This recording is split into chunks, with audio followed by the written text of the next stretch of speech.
नितिन संतोष जी जुड़ चुके हैं। नितिन जी नमस्कार।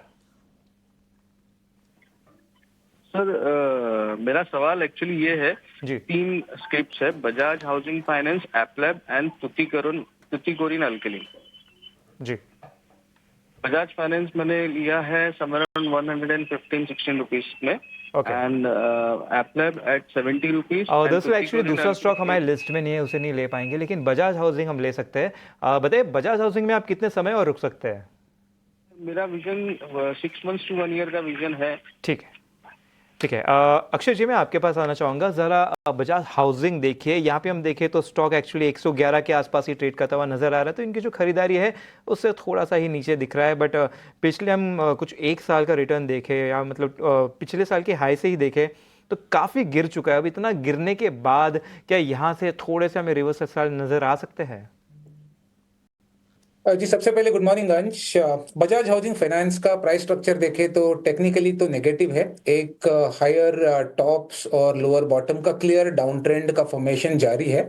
कहीं ना कहीं 105 के आसपास हल्के से डाइवर्जेंट सिग्नल्स है और शायद टेम्पररी सपोर्ट बनाने की खोज कर रहा है। बट 6 महीने के अगर आप व्यू लेके चल रहे, अभी तक कोई ठोस सबूत नहीं है चार्ट्स पे कि यहाँ से और नीचे नहीं जाएगा। तो राय रहेगी कि वीक ट्रेंड के चलते आपको कम से कम एक स्टॉप लॉस मेंटेन करके चलना है। स्टॉप लॉस बनेगा फिलहाल 99 का, और अगर कोई भी हल्की सी रिवर्सल आपको 118 120 तक दिखे, वहां पे एक बार आपको एग्जिट लेने की राय रहेगी। राइट, चलिए अगले दर्शक भी हमारे साथ फोन लाइन पे जुड़े हुए हैं। संतम, नमस्कार, गुड मॉर्निंग संतन साहब, क्या हालचाल, कहाँ से बोल रहे हैं? हाँ जी बहुत बढ़िया। मैं पंजाब पटियाला से बात कर रहा हूँ जी। अच्छा सर, बाजार की चाल को देख के कितने चिंता में हैं? बहुत ज्यादा चिंता में, लेकिन मुझे से ईटी नए संदेश पे पूरा भरोसा है। मैं इस पे ही काम कर रहा हूँ, इनकी गाइडेंस पे चल रहा हूँ, तो इसीलिए मैं इनके आपका बहुत ज्यादा शुक्रिया है आपका। धन्यवाद सर इतना भरोसा जताने के लिए हम पर, हमारे एक्सपर्ट्स पर।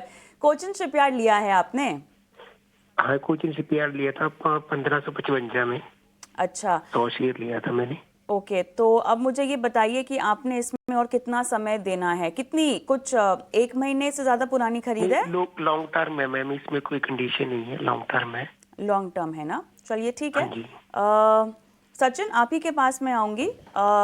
देखिए यहाँ पर 1555 के इनके लेवल्स है, अब वहाँ से तो ये गिर गया है काउंटर, लेकिन अगर आप अब बता सकें इनको, 5 दिन में हमने देखा है कि ऑलमोस्ट जिस तरह का बाजार है 9.2% के आसपास की गिरावट हमने इसमें देख ली है। 1285 के लेवल्स है, लेकिन ये लंबी अवधि के लिए इसको रखना चाहते हैं, क्या आप इनको रेकमेंड करेंगे?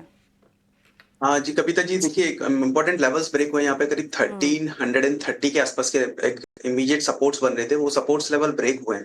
सो नियर टू शॉर्ट टर्म में मुझे लगता है कि अभी और फर्दर करेक्शन यहाँ पे देखने को मिल सकता है, एंड पॉसिबली डाउन साइड में हो सकता है एक बार 1200 और 1100 तक के भी लेवल्स जो है वो चेज करता हुआ काउंटर नजर आए। हालांकि इनका जो टाइम फ्रेम है वो longer term point of view से है, तो लॉन्ग टर्म के पॉइंट ऑफ व्यू से अगर मैं बात करूँ तो पोजीशंस डेफिनेटली होल्ड कर सकते हैं।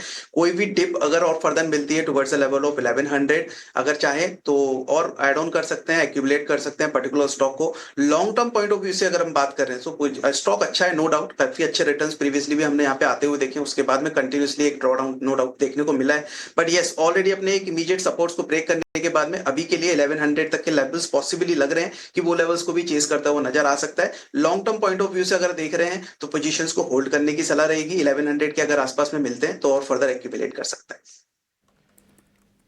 बिल्कुल।